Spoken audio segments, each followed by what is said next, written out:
Hello, good morning mga ka-farmers. So, kumusta po kayo dyan? So, for today's video is pupunta tayo ng airport para pick upin natin yung ating in-order na Buff Orpington na mga breeders natin. Galing po yan ng Bicol. Then, via airplane po sila. So, pupunta tayo ng Davao City International Airport sa cargo po. Tara, let's go mga ka-farmers.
So nandito na po tayo ngayon mga ka-farmers sa quarantine facility ng Davao Cargo Airport. So dito po natin i-receive yung ating Buff Orpington na breeders na in-order natin from Luzon. So shout out sa iyo Sir Prax Backyard.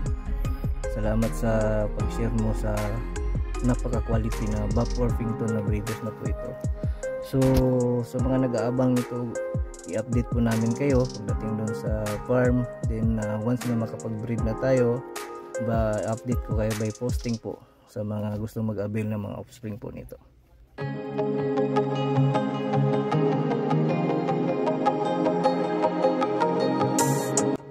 So ayan po, chine-check na po ng quarantine officer yung mga manok natin. So kailangan po nilang gawin yan for SOP checking, kasi kailangan talaga na ma-secure na yung manok na dumating is walang problema, walang mga dalang sakit.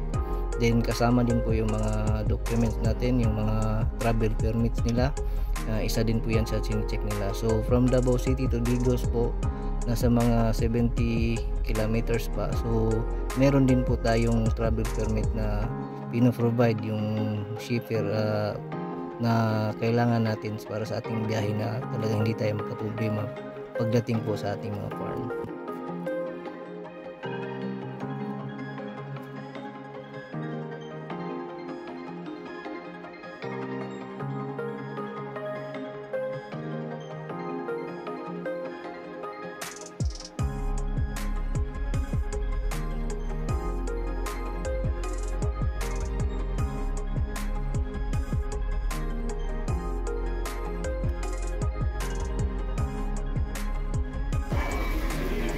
Isa.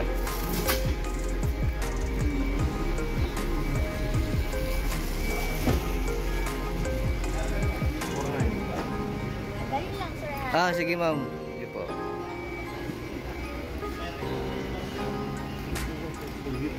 Init no?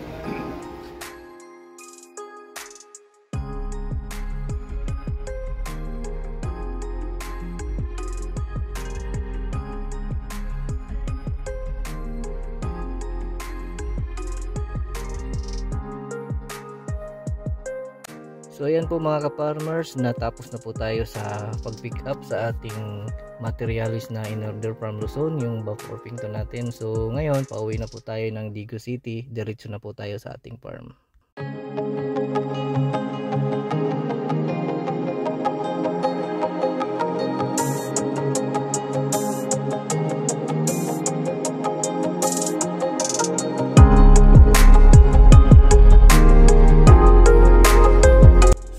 mga ka-farmers, nandito na po tayo, dumating na po tayo sa ating farm. So ngayon i-unbox na po natin yung ating mga manok. So ilagay natin muna sa square fence para maka-relax muna sila. So kailangan din natin silang i-relax muna para naman hindi sila masyadong ma-stress sa kanilang biyahe. So mga 30 minutes bigyan na natin sila ng Bitmin Pro pang tanggal ng stress, saka after another 20 minutes pakainin na po natin sila.